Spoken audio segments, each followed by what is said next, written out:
Assalamu alaikum, dear students. Welcome to the online ELGA 16 class. Today we will study grammar. The same topic of grammar we will continue today, which is transformation of sentences.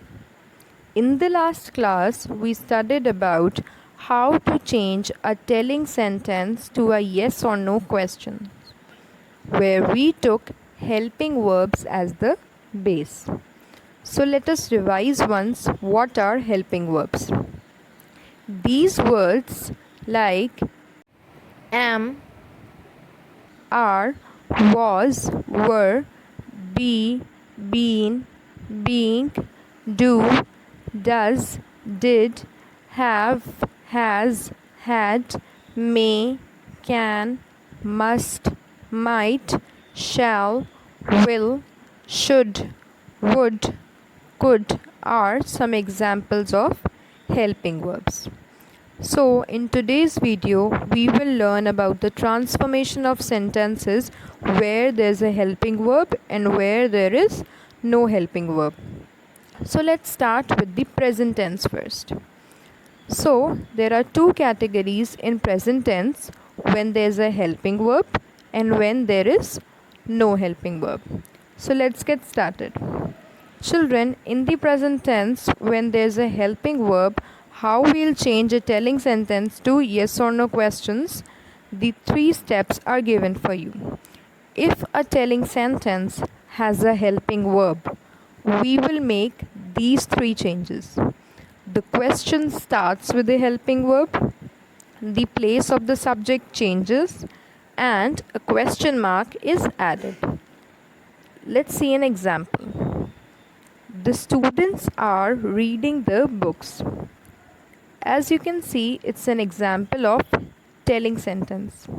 What we need to do is, we need to convert it into a yes or no type of question. So we will follow the same steps. The first step was to put the helping verb on the first place.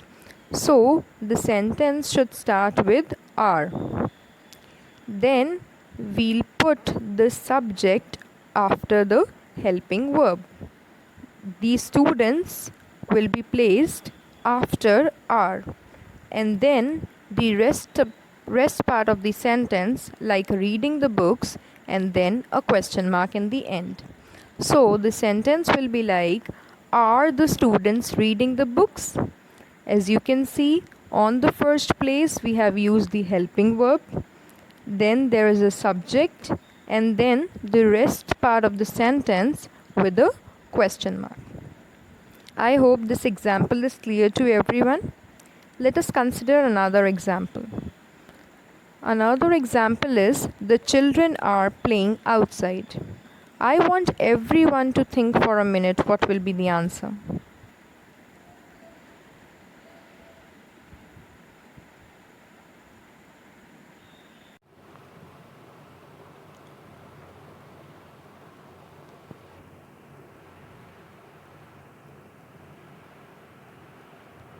I hope you have got the answer by this time. The correct answer is, are the children playing outside? What we did here, we just followed those 3 steps. We have placed the helping verb first, which is are, in this sentence. Then we have placed the subject, the children, and then the rest part of the sentence with a question mark. Question mark is very important as we are converting the telling sentence to a question making sentence, yes or no type of question. So whenever there is a question, it is very important to use question marks. So let us move to the second part of the topic, which was when there is no helping verb. So what to do in such situation? If a telling sentence has no helping verb, we will make these 3 changes. The question starts with the helping verb. Obviously, whenever there is no helping verb in the sentence, still we need to start the question with the helping verb. Then the place of the subject changes the way we did earlier. And a new thing is there, that s or es is removed from the verb, and after that a question mark is added. So you will understand it better with the help of an example. So let's take an example. She completes her work on time. So as you can see, there is no helping verb in this sentence, but there's a verb which is completes. What were the steps? The first step was to use the helping verb on the first place. So there are some helping verbs which we use in the present tense, like do or does. Okay, so firstly what we'll do is to place the word does on the first place. After that we read that the place of the subject changes. After that we will use she. The third step was to remove the word s or es from the verb. So as you can see, it is completes. So what you can do is to remove the letter s from there. Okay, so we will use complete only, and then the rest part of the sentence with a question mark. See how simple it is. So the sentence she completes her work on time became does she complete her work on time? As you can see, two helping verbs are mentioned, does and do, and we have to remove the letter s from the verb. Okay, so the sentence has become does she complete her work on time? Children, does is used with singular subjects and do is used with plural subjects, and I hope you know that I and you are also considered as plural. So let us take one more example.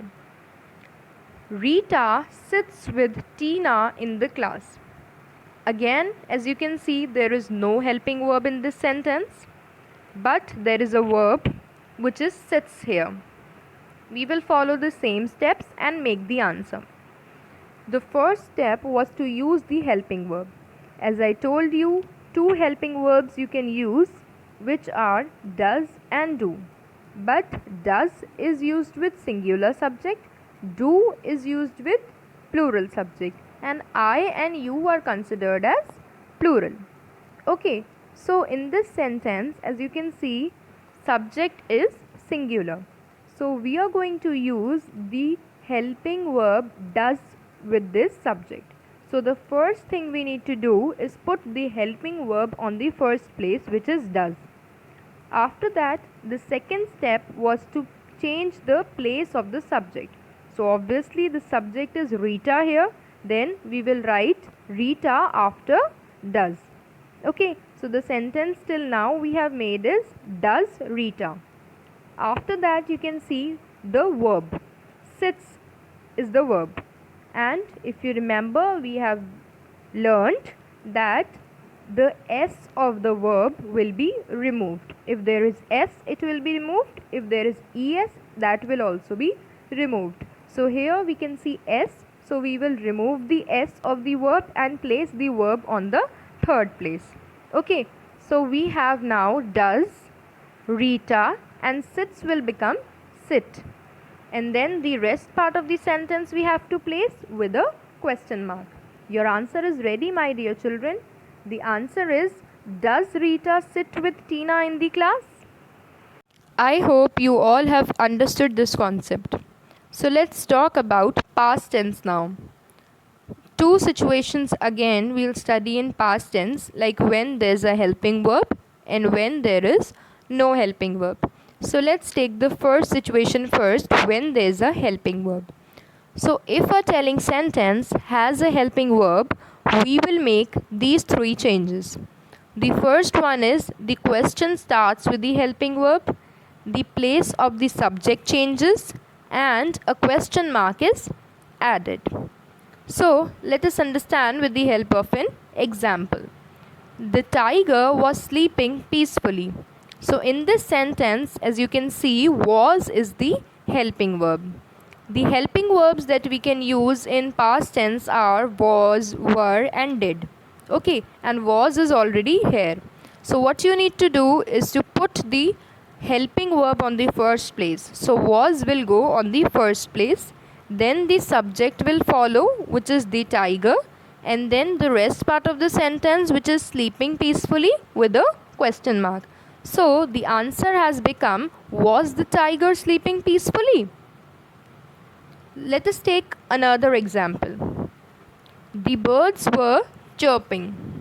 The birds were chirping. So in this sentence, were is the helping verb.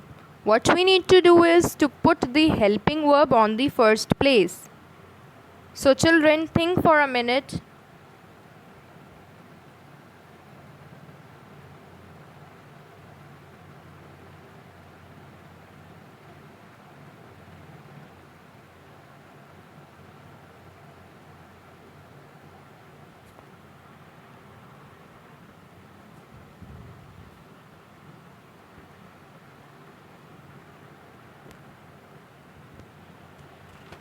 I hope you have got the answer by now and have not taken the entire minute. Yes, the answer is, were the birds chirping? Why? Because we were following the same steps, that the were, which is a helping verb, will be placed on the first place. Then the subject will follow. Then the rest part of the sentence with a question mark. So the answer is ready. Were the birds chirping? So let us talk about the second part of the topic, which was when there is no helping verb. So if a telling sentence has no helping verb, we will make these three changes. The first thing we need to do is to start the question with the helping verb. We have already learnt that there are three helping verbs which can be used in past tense, which are was, were and did. Okay, so we need to start the question with the helping verb. Then the place of the subject changes, and then the first form of the verb is used, which is very important. Then a question mark is added in the end. Okay, so let's understand this with the help of an example. You answered all the questions. So as you can see, children, there is no helping verb, but what we need to do is we need to start the question with the helping verb. And we have already discussed that did is the helping verb that we can use for past tense. So the word which is highlighted in this sentence is answered. That means it's a verb. Okay, action words are verbs, and here answered is a verb. So what we need to do is to firstly we need to place the helping verb on the first place. So as there is no helping verb, we will be using did as the helping verb. After that, we will place the subject on the second place, which is do here. Then the first form of the subject will be used. What we need to do is we need to remove ed. So the first form of the verb is answer. Okay, did you answer? And then the rest part of the sentence, all the questions, and a very important thing, to put the question mark in the end. So your answer is ready. Did you answer all the questions? Okay, we have followed the same steps. Now let us take another example. Everyone loved the honest boy. Again, as you can see, there is no helping verb, but you know that we have to use did here because this is an example of past tense. Loved is the verb here. Okay, after using the helping verb did, we will take the subject on the second place, which is everyone. Then the verb is loved and we need to change it to the first form. D will be removed and it will become love. So the sentence still here is did everyone love? And then we need to place the rest part of the sentence and a question mark will be placed in the end. So did everyone love the honest boy? This is the final answer. I hope you have got the concept of helping verbs by now, children. Now it totally depends on you how much you practice. Everything comes with practice. All these sentences, all these topics were very easy and clear. Pick up an exercise and try to do that. You will be able to answer all the questions. Okay?